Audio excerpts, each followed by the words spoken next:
Alright, here we have a video I took last year of Joe Burnett and his swing, and as most of you guys on the Heat know, Joe was a powerful hitter, and we'll see why he has a lot of the stuff that we talk about, that I talk about in the Epstein swing mechanics, the rotational swing, and I'm going to compare him to the guy who hit a lot of home runs in the Little League World Series as well, and you'll see that here.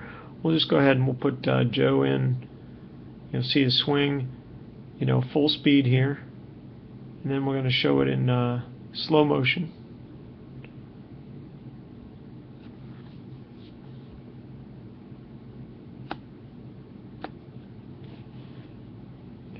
You're going to see a lot of the things that Joe loads. We talk about keeping our hands back. Okay, look how far back his hands are. Okay, this is what I call the load position, and when I jump to the load frame, that's what I come up with.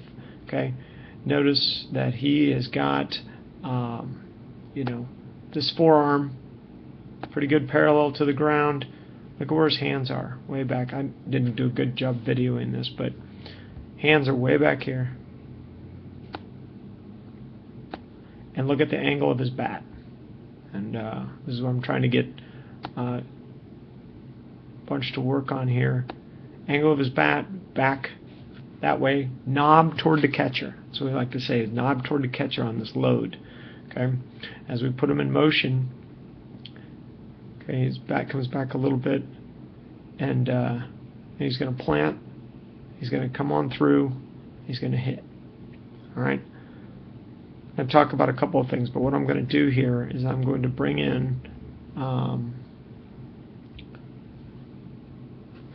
going to lock these two together, and I'm going to bring them back to the load position. Okay. Notice the angle of the bat on this little leaguer here. Same thing. Back that way. Knob. Notice the knob where it's pointing, right? Knob is pointing right to the catcher. Okay. That loads his hands, gives him a nice angle, nice 90-degree angle here. His forearm and the bat. Okay. He's got a little bit more bend in his elbow, which I talked to Joe a little bit about last year. This arm, a little too straight, causes him to be a little bit slower swing than if he kept it bent all the way through. And we've already talked about this guy. He does get rid of this as he goes through, and he gets a straighter arm. And if you look at the major league swing that I analyzed on Cano and Bautista, they keep a nice bent elbow. It helps them get the bat through quicker. Otherwise, your arm is creating too big of a moment arm out there to swing around. Okay, instead of putting them both in slow motion, because they're at different speeds here, I'm just going to jump to some positions here that Epstein talks about. Okay, we got touch. Notice the stride on both of these guys, and where their weight is and where their heads are. Okay, we're going to draw a line. I think this will work. Draw a line. Joe.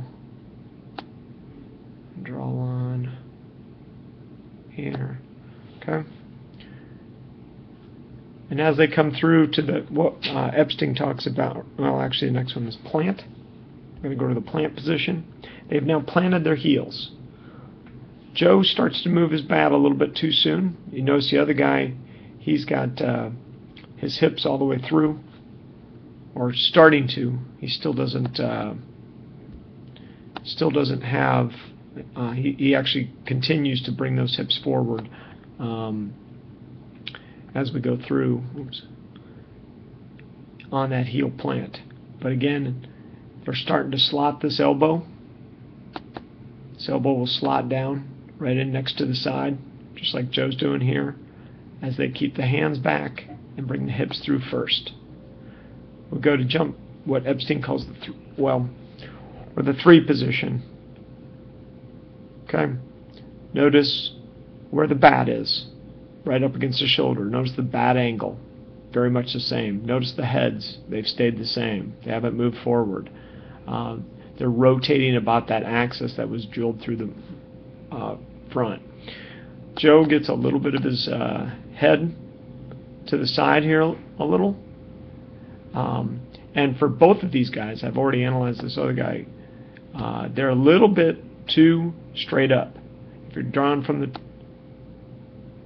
like to see their heads back just a little bit.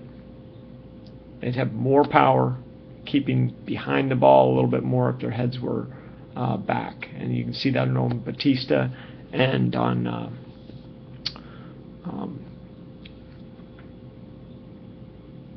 the Yankees guy, Cano.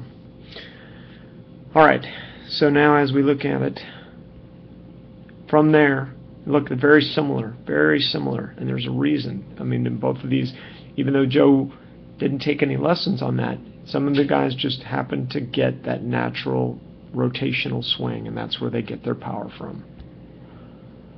And Joe does a lot better job at the 4 position, at the extended V or the 4 position. There's a lot of different positions, but basically he gets his arms straight on out this way, more toward the pitcher than the guy over here who kind of, once the ball hit the bat, the guy on the right here, ball hit the bat and his swing kind of stops. And he doesn't follow through as well as Joe does on the follow through here and stays in a lot better position. Okay, on the finish, look at the guy on the right is low finish. Joe finishes around nice and high, bat on his opposite shoulder. From one shoulder, bat goes from this shoulder to that shoulder, okay, as he swings through. That's where you get your power from. Power coming from the hips. You notice the hips and the bat is still back here, hands are still back, and they're meeting the ball out in front. And that's where they get the power from.